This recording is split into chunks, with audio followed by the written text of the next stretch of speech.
Mesdames, Messieurs, bonjour.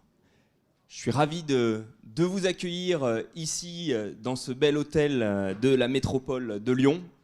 Je me présente, Pierre-Emmanuel Danger, je suis directeur du cabinet Système D. Je suis également co-organisateur de l'Outdoor Expert Forum et des Assises du vélo à assistance électrique. Et j'aurai le plaisir aujourd'hui de vous accompagner tout au long de cette journée, de faire intervenir nos intervenants, mais aussi les gens de la salle. Nous avons prévu un certain nombre de temps pour vous permettre de vous exprimer, pour vous permettre d'échanger. Aussi, afin de suivre parfaitement les échanges et de vous immerger parfaitement dans les discussions, je vous invite à mettre vos téléphones en mode avion, voire à les éteindre si vous en avez le courage. Ils seront là avec vos 250 mails à la fin de la journée. Ils vous attendront précieusement au fond de votre poche. Bref coup d'œil sur le programme de la journée. Donc, après ce chaleureux accueil à Café Croissant, nous allons avoir la chance d'être accueillis par les élus et les acteurs du territoire de Lyon et de la région Auvergne-Rhône-Alpes. Nous démarrerons les échanges, nous rentrerons dans les échanges à partir de 10h avec une première série d'interventions et de débats autour des espaces urbains, de leur définition et de leurs enjeux. Nous irons à 11h10, nous serons rejoints par d'autres intervenants à 11h10 pour aller un petit peu plus sur la relation qu'entretiennent les sports outdoor et les espaces urbains. Tout ça nous mènera jusqu'à 12h10 pour un déjeuner dont je vous expliquerai les détails à ce moment-là. On se retrouvera à 13h45 pour 2 ateliers, l'un sur les pratiques de sport outdoor en ville, transposition ou adaptation. Et le deuxième atelier, les espaces urbains, une offre de sport outdoor de proximité qui se feront dans les petites salles juste derrière. Et enfin, on se retrouvera tous ensemble dans la même salle, là-haut, à 15h25 pour une dernière table ronde vélo et marche, avant des propos conclusifs aux alentours de 16h15, ce qui nous amènera à une fin de journée à 16h30. Mais sans plus tarder, je voudrais laisser la parole à Gilles Larvaron, qui est conseiller technique sport insertion ESS au Grand Lyon, qui nous fait le plaisir de nous accueillir ici à Lyon.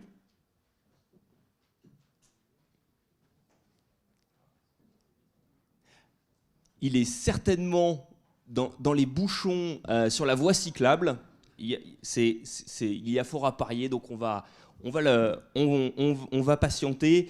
En attendant, je vais demander alors à Bruno Feutrier, qui est directeur régional adjoint de la jeunesse, des sports et de la cohésion sociale de la région Auvergne-Rhône-Alpes et qui, lui, n'a pas eu de bouchon. Merci. Bonjour à toutes et à tous. Je voudrais dans un premier temps remercier le pôle ressources nationales sport de nature et ses partenaires, la Fédération nationale des agences d'urbanisme, France Urbaine et puis la métropole de Lyon, d'avoir initié et organisé cette journée, cette rencontre. Je voudrais aussi en profiter pour saluer l'action du pôle ressources nationales sport de nature, qui est un outil du ministère des Sports, qui est implanté au CREPS Auvergne-Rhône-Alpes de Vallon-Pont d'Arc, mais au-delà d'être un outil du ministère des Sports, c'est un outil qui est au service de l'ensemble des acteurs du sport de nature en France et plus largement en Europe aujourd'hui. Et je crois que son action est très largement reconnue partout. Voilà, donc je voudrais les remercier et les saluer. Donc, je pourrais dire quelques mots, puisqu'on est dans une journée technique du réseau national sport de nature, sur les sports de nature dans la région Auvergne-Rhône-Alpes. Alors je crois que les gens qui ont l'habitude de ces journées, puisque c'est la 14e un peu partout en France, ont l'habitude d'entendre dire partout où ils vont que la région d'accueil est une terre de sport de nature. Je pense que c'est vrai. Auvergne-Rhône-Alpes aussi, hein, donc je peux dire quelques chiffres qu'on a testé dans le cadre du schéma régional de développement du sport que l'on conduit, travaux qui sont animés par Jean-Baptiste Delpy, qui est présent, qui est le référent sport de nature de la direction régionale. En Auvergne-Rhône-Alpes, aujourd'hui, on dénombre 4,3 millions de pratiquants de sport de nature. C'est un chiffre qui est compté très largement. Les marcheurs, les gens qui utilisent leur vélo, même pour de petits déplacements, sont comptés. Mais c'est un indicateur important qui situe quand même le niveau de pratique. On est aussi la première région en espace et sites d'itinéraire pleine nature. Et puis, il y a aussi un chiffre qui est très important. Le Pôle Ressources a sorti il y a quelques années un atlas des éducateurs sportifs. Je ne me rappelle plus le nombre total d'éducateurs sportifs de sport de nature en France, mais ce dont je me souviens, c'est qu'il y a un tiers de ces éducateurs sportifs qui exercent en région Auvergne-Rhône-Alpes. Donc ça marque quand même l'importance de cette activité dans notre région. Et bien évidemment, c'est un levier économique important et un levier de développement de la pratique extrêmement important. Alors pour ce qui est de l'outdoor et des sports de nature qui investissent la ville, c'est vrai qu'aujourd'hui, les sportifs urbains investissent les nouveaux espaces, les rues, les places, les parcs urbains, les gymnases, les stades, les piscines. Les dojos sont toujours des espaces de pratique importants, mais ils ne sont plus les seuls. Et j'allais dire, la ville est aujourd'hui un lieu de pratique extrêmement important, ce qui peut poser, et je pense que ça sera abordé aujourd'hui, des enjeux de cohabitation des usages, comme ça l'est pour les espaces de nature. Mais ce phénomène de développement de l'outdoor urbain est aussi un fantastique potentiel de développement de la pratique sportive. Voilà. Moi, je suis un peu un tenant d'une ancienne école où on disait que, et je le pense toujours, que le sport c'est mieux dans un club, mais de plus en plus et un peu partout, on raisonne aujourd'hui non plus seulement en licencié, mais en pratiquant. Et de ce point de vue-là, c'est vrai que la pratique sportive urbaine dans les espaces urbains est un potentiel extrêmement important qui peut nous permettre, si on s'attache un peu à initier la pratique des non-pratiquants, à atteindre l'objectif qui est un objectif gouvernemental de plus de 3 millions de pratiquants. Donc voilà, donc il y a des enjeux extrêmement importants autour de ce phénomène qui nous dépasse un petit peu. J'allais dire, c'est une réalité qui s'est imposée à nous. Et en tout cas, je pense qu'il y a là, encore une fois, un atout extrêmement important pour développer des politiques sportives importantes et de travailler aussi sur la qualité de vie des habitants. Voilà. Donc je voulais simplement terminer en remerciant encore une fois les organisateurs d'avoir initié cette réflexion qui me paraît tout à fait d'actualité extrêmement importante. Voilà. Merci. Bruno Feutrier, merci beaucoup. Je crois que Gilles Larvaron est parmi nous. Je vous cède la parole pour quelques mots introductifs. Bonjour à tous. Alors déjà, au nom du président de la métropole, bienvenue ici à la métropole de Lyon pour ce séminaire qui sera certainement une grande journée de réflexion sur aussi des problématiques qu'on se pose en tant que métropole de Lyon et sur lesquelles on pourrait rebondir plus tard. Vous savez que c'est une métropole où il y a beaucoup de marcheurs aussi. Je rebondis sur ce que disait Monsieur Feutrier, dans tous les sens du terme, marcheurs, surtout en ce moment. Et du coup, on a pas mal de choses qui nous interrogent. Et notamment, on a deux pieds sur lesquels on souhaiterait articuler notre politique sportive à l'avenir. C'est d'abord tout ce qui est pratique hors club. Le chiffre, on n'a pas vraiment de chiffres qui le confirment, mais on sait qu'aujourd'hui, il y a certainement plus de pratiquants sportifs hors club que dans des clubs. Et pour nous, en termes de politique publique, sur la santé, sur l'aménagement des espaces, ça nous pose beaucoup de questions. Et notamment à savoir quel serait notre positionnement, notre manière de mieux aménager les espaces. Je prends un exemple. Une des grandes réalisations lyonnaises de ces dernières années sont les quais du Rhône, qui sont devenus donc piétons, accessibles à tous les modes doux. Mais aujourd'hui, on a une petite bande de 2 mètres de large où se chevauchent des trottinettes pas électriques, des trottinettes électriques, des vélos, des marcheurs, des randonneurs, de la marche nordique, des familles qui viennent se balader tout simplement. Et ça nous crée un vrai problème parce que Aujourd'hui, on voudrait que ce soit un espace pacifié et ça peut créer à certains endroits des tensions. Et donc, du coup, on compte un petit peu sur ce genre de journée de réflexion pour essayer de trouver des pistes et mieux aménager ces espaces-là. Ça, c'est la première chose. La deuxième chose, c'est aussi sur tout ce qui est accès au sport pour les publics les plus fragiles. Et on est persuadé que sur le sport outdoor, il y a une piste là-dessus.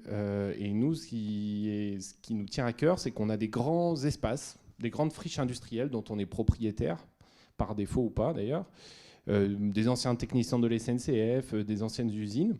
Et on a mis en place une politique qui s'appelle l'urbanisme transitoire. On positionne sur ces espaces-là des projets à moyen terme, 5-10 ans.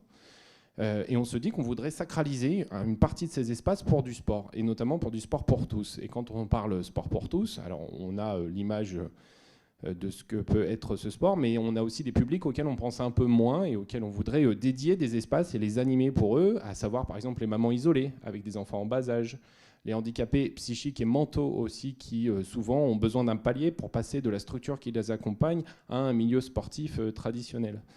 Les seniors, les personnes qui sont en rééducation ou en rémission de maladies lourdes ou pas d'ailleurs, parce que c'est souvent que suite à une blessure au genou, on se retrouve avec un médecin qui nous demande de louer un vélo d'appartement et tout le monde n'a pas les moyens de faire ça non plus. Donc l'idée, c'est qu'un jour peut-être on puisse avoir des espaces dédiés à toutes ces formes de pratiques sportives qui tendent vers autre chose en fait, c'est-à-dire la resocialisation, des choses comme ça. Et qu'on puisse les animer, soit en direct, soit via des structures qui savent faire. L'UFOLEB, par exemple, sait très bien faire ça. Et du coup, on pense que ce genre de journée peut nous donner des idées, des pistes là-dessus, notamment des échanges aussi d'expertise là-dessus. Et c'est ce à quoi on aspire à la fin de cette journée, c'est pouvoir se dire ah bah tiens, il y a des idées qui existent, qui ont déjà été développées, et on pourrait les appliquer ici. Donc à ce titre-là, je voulais vous souhaiter une bonne journée de réflexion autour de cette thématique-là. Vous remercier encore d'avoir choisi Lyon aussi pour tenir ce séminaire. Et encore une fois, bonne journée à tous et bon travail. Merci beaucoup, Monsieur Larvaron, pour cet accueil. Accueil qui ouvre parfaitement la 14e journée technique du réseau national Sport de Nature. Quelques éléments de contexte avant de laisser la parole à nos intervenants. La définition déjà de sport outdoor. Le sport outdoor, c'est avant tout des sports de nature. Ce sont des activités qui peuvent se réaliser en pleine nature, loin des immeubles, loin des bâtiments, loin de la construction. C'est la philosophie initiale quand même de l'outdoor. Et on le verra avec nos intervenants, la volonté, la motivation première de ces derniers, c'est aussi de chercher la déconnexion de la vie quotidienne, la déconnexion de leur environnement quotidien et la volonté de se reconnecter à la nature. Néanmoins, on s'aperçoit qu'aujourd'hui, le pôle avait identifié 34,5 millions de pratiquants de sport de nature, soit plus de 50% de la population française. Quand on sait que 80% d'entre eux vivent en milieu urbain, on imagine bien qu'ils ne prennent pas tous leur voiture pour aller pratiquer leur activité de pleine nature à l'extérieur des villes. Donc il va être intéressant de voir comment finalement les pratiquants outdoor ont su adapter leurs pratiques au milieu, ou finalement est-ce que c'est le milieu qui s'est après adapté à la pratique et à la manière de pratiquer de ces personnes qui ont plus ou moins quitté les clubs, qui ont plus ou moins quitté les stades. Vous l'évoquiez en introduction, on le verra au fil de la journée, il reste quand même un esprit très communautaire et une volonté de pratiquer en groupe. C'est intéressant qu'on soit sur cette ville de Lyon, car beaucoup de choses se sont passées à Lyon ces dernières années, où finalement de grands événements tels que le marathon de Lyon, on a migré vers des événements assez différents, tels que l'Urban Trail, créé en 2008 par Extrasport, qui est important de rappeler, ce premier trail urbain, peut-être une poignée de participants au début, aujourd'hui extrêmement fréquenté, avec des déclinaisons telles que l'Urban Trail by Night, la Lyon Free VTT. Donc finalement, ces événements sportifs et ces pratiquants sportifs outdoor qui se sont réappropriés le terrain de jeu lyonnais pour pouvoir y développer leurs pratiques, leurs événements. S'approprier l'environnement, ça a été aussi le cas des équipementiers. Vous avez vu pousser un petit peu ces espaces de street workout un petit peu partout. Vous l'évoquiez, hein, créer des aménagements qui incitent à la pratique du sport dans des espaces vierges, ou tout du moins que vous avez dégagés de toute urbanisation. On le verra sur le projet d'Angers en particulier, vraiment une volonté de réintroduire la nature au milieu des villes, de développer ces poumons verts, et des poumons verts qui ne deviennent plus des lieux de création d'oxygène, mais des lieux vraiment d'oxygénation. On citera le dernier exemple en date au niveau des marques de The North Face avec leur programme Mountain Athletic, une gamme de vêtements 100% dédiés au workout en ville. Pour une marque qui vient du monde de la montagne et de l'alpinisme, c'est quand même assez intéressant et assez symptomatique de l'évolution des pratiques. Enfin, le développement des murs d'escalade. Alors c'est un exemple parmi tant d'autres sur l'outdoor, mais à Lyon, on a la chance d'avoir la plus grande salle d'escalade d'Europe, le Mur de Lyon, hein, une salle emblématique qui a su accueillir les pratiquants venus de toute la région, qui a su se développer au fil du temps et de leurs besoins, avec d'autres acteurs qui l'ont rejoint, comme Blockout, qui a initié la création de lieux de vie où l'escalade se conjugue avec la restauration, avec les bars, de manière à pouvoir partager des moments de convivialité en centre-ville tout en ayant l'impression d'être ailleurs. Autre exemple sur Strasbourg, avec cette magnifique tour qui a été créée de la même manière pour accueillir de plus en plus de pratiquants qui aujourd'hui trouvent dans l'outdoor une manière de s'exprimer, de s'épanouir et aussi de prendre soin d'eux. Mais on verra ce qui les motive le plus aujourd'hui.